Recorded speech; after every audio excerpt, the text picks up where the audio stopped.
Pemirsa, 60.000 ekor anjing di Kota Denpasar ditargetkan mendapat vaksin anti rabies. Vaksinasi massal rabies ini bertujuan menghapuskan rabies dari Kota Denpasar.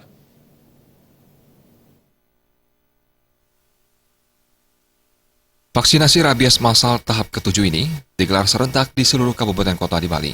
Di Kota Denpasar, populasi anjing diprediksi mencapai 60.000 ekor hingga tahun 2016. Anjing-anjing ini masuk kategori anjing peliharaan, anjing liar tak bertuan, dan anjing yang berpotensi mengidap rabies. Seluruh anjing itu ditargetkan mendapat vaksin. Untuk itu, Dinas Peternakan, Perikanan, dan Kelautan Kota Denpasar mengerahkan 2 tim, yakni 8 tim reguler yang masing-masing terdiri dari 6 petugas, dan 4 tim khusus yang bertugas melakukan penyisiran dan mencari anjing yang luput dari vaksinasi. Menurut Kabid Kesehatan Hewan Dinas Peternakan dan Perikanan Kota Denpasar, Suri Urpini, vaksinasi massal itu tidak fokus pada eliminasi, namun pada vaksinasi. Jika ditemukan anjing yang menunjukkan gejala-gejala dan berpotensi positif rabies, eliminasi akan dilakukan secara selektif.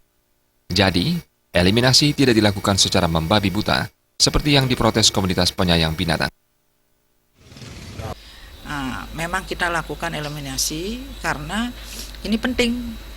Salah satunya untuk pengendalian rabies kan eliminasi itu memang tetap harus kita lakukan, tetapi dalam hal ini kita tidak eliminasi itu tidak sembarangan anjing, semua anjing yang kita lakukan eliminasi, tidak, kita selektif untuk melakukan itu. Misalnya menunjukkan gejala klinis rabies itu, dan anjing yang sama sekali tidak bertuan, itu yang kita lakukan eliminasi.